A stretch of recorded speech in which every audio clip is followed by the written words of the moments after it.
marketing is business and business is marketing. It's not a question of wanting to make marketing the center of everything that business is about, but it's a very important cog, and I think it's very important that we all recognize that, because ultimately that is the connector between business, consumers, customers. Yes. Yeah, and therefore we are, an integral part of everything that goes on.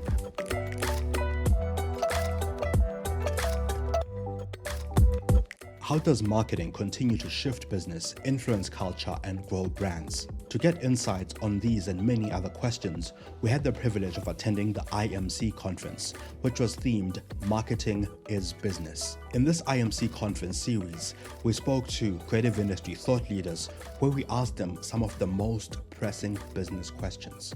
For actionable insights which can shift your brand communication, stay tuned.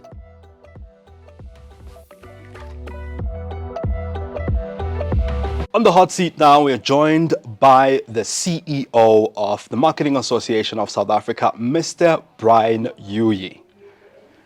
Thank you so much for making time. A pleasure, Mongezi, and good to be here. The Marketing Association of South Africa has been making great strides in terms of professionalizing the industry, making sure that marketing as an industry is kind of seen in different spaces. I mean, I've noticed that you're partnering quite a lot with not just universities, but some areas where content is being created to give people sort of CPD points. What have you seen as the change that has kind of brought in people's interest in joining the profession? Yeah, I mean, look, marketing is as old as marketing is, whether, sales and marketing, brand marketing, and MASA has been, an organization in this space in South Africa since, the 50s in various forms. And in many ways representing sort of the interests of client-side marketers, so to speak, Mongezi. And, for me, I don't know whether it's sort of creating the interest in it or it's more the continuation of the good work sort of that carries from before. But I think ultimately, for me, in very simple terms, the whole idea is to try and bring everyone under one tent, right? Yes. Because I think we all do aspire to the same thing, and that same thing is to see, sort of the profession grow, the profession be respected, the profession have a seat at the table. Yes. And in a lot of the sessions that have come, sort of this morning, and particularly the one between my new boss, our new chair, Kensani Novanda, and her boss at Nedbank, I think was a very genuine, very open conversation around, from a CEO perspective, where he sees the role of marketing within sort of business. And as is the theme for this entire IMC, marketing is business and business is marketing. And so for me, it's not a question of wanting to make marketing the center of everything that business is about, but it's a very important cog, and I think it's very important that we all recognize that, because ultimately that is the connector between business, consumers, customers. Yes. Yeah, and therefore I'll be very careful not to try and blow our trumpet in the direction of we are doing this in order to kind of, make ourselves more special than we are. Yes. We are, an integral part of everything that goes on within the ecosystem. And I think, from a MASA perspective, it's always about elevating that presence, reassuring everyone that we do exist and we're here for everyone. Yes. Not only on the client side of marketing, but across the broad spectrum, because MASA, together with other people, has always played that leadership role of bringing the whole Everyone ecosystem together. together. I think for me, ultimately, if I was to answer your question in a roundabout way, it's really about the one tent, solidarity, working together. Right, Yeah. right. So, without putting you on the spot, you are a seasoned marketer yourself. You've been in marketing in Africa and abroad, and now you are at the helm of leading an organization that influences the industry. What is it about now, with the experience that you have, that you feel, I guess, marketing needs to either be more represented or changed so that a young Brian coming into the space sees this organization or becomes part of this organization and feels proud about marketing, especially on the continent and abroad? I mean, look, so the battle is on. In terms of talent, so to speak, and I'll go back to sort of my previous experiences around that and how that sort of shapes into what I'm doing now. But the battle is on, and I saw the one speaker, in fact, Shao Basil, who he probably doesn't remember me, but I remember him from his Castle Lager days, who spoke about the sort of that old age view of the past, which was you either become an accountant, a lawyer, or an engineer kind of thing, right? And again, let's be honest, the world has changed, right? So there's many ways that especially the young see the world now. And really marketing is probably not the first thing that will, if we went into any high school right now, so what do you want to be when you grow up? I doubt any of the kids will be like, I want to be a marketer, because what is marketing? So part of what we're doing at MASA is exactly that, sort of trying to create that interest, not only at sort of tertiary entry level, but we are also in the next few months also going to start going into sort of, high school, secondary school sort of approach to try and create a groundswell, create the excitement around youngsters wanting to be marketers. And then when they get into tertiary, then other than the standard BCom, IT, or whatever it is that people want to do some marketing electives, or actually do a pure marketing degree that then sees you enter the industry. And that is partly why we have these now matured, if you like, because it's been about 3-4 years now, with academic institutions, 13 of them in South Africa. And this is to encourage youngsters to get into the bandwagon. And just to bring, to circle back on the full question. A lot of that for me is informed from my early experiences. Yes, I started in brand marketing as a trainee brand manager at Lever Brothers in Zambia. Sort of moved around, and then I ended up at Unilever in Durban in 2006, doing what was called, it's a job that I had to take because I really didn't have an option, because there was a lot of change at Unilever at that time. Marketing excellence manager, and I was like, what is this about?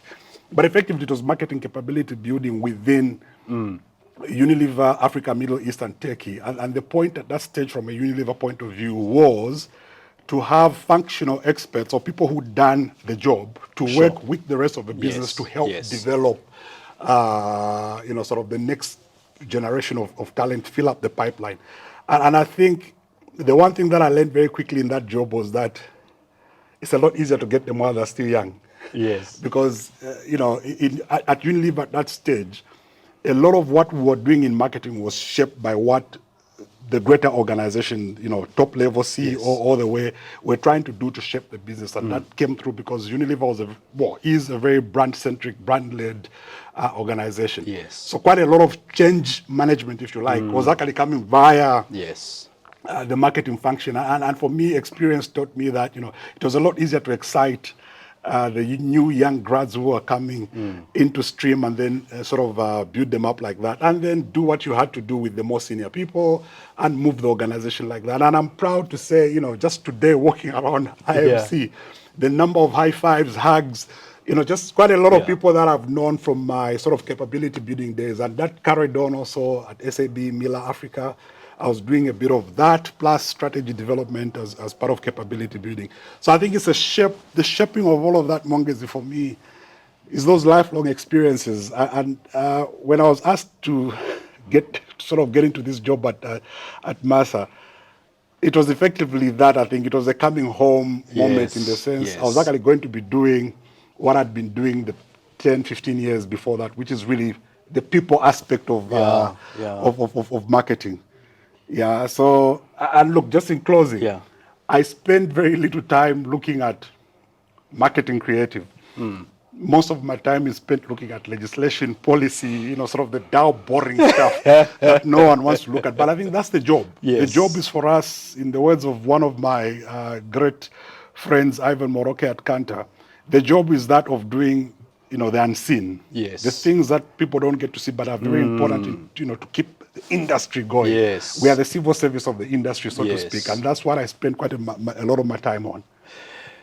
So you've spoken about, I suppose, getting people into the industry. You've spoken about the rise of individuals in the industry. You also talk a lot to the C-suite the CMOs, the people who are really seasoned and really changing brands and changing culture through their work in brand level. What are some of the common trends that are coming up in those conversations? I think, look, yeah, quite a lot of them, sit on the MASA board. Others are people that I know from previous experience. Others are people that I get to know because they're, sort of key stakeholders of MASA. So from an individual perspective, a lot of these are the most excellent marketers you ever come across in their own individual right. Yes. And they're doing some of the greatest work that you can ever imagine across the spectrum.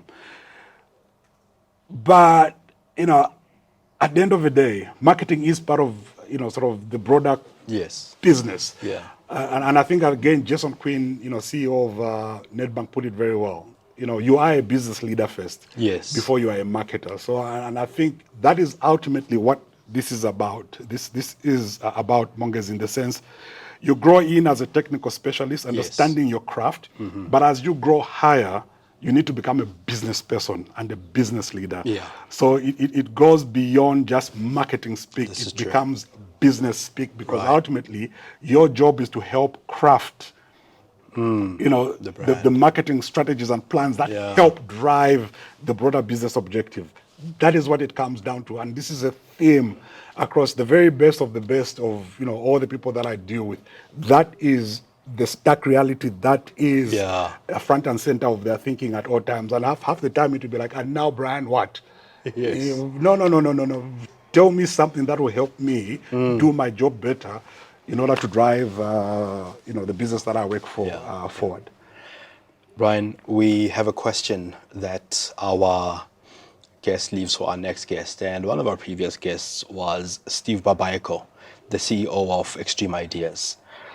And Steve raised a pressing issue about how difficult it is for African creatives to move across the continent easily in comparison to creatives in the West and their movement and the movement of creativity and creative ideas there.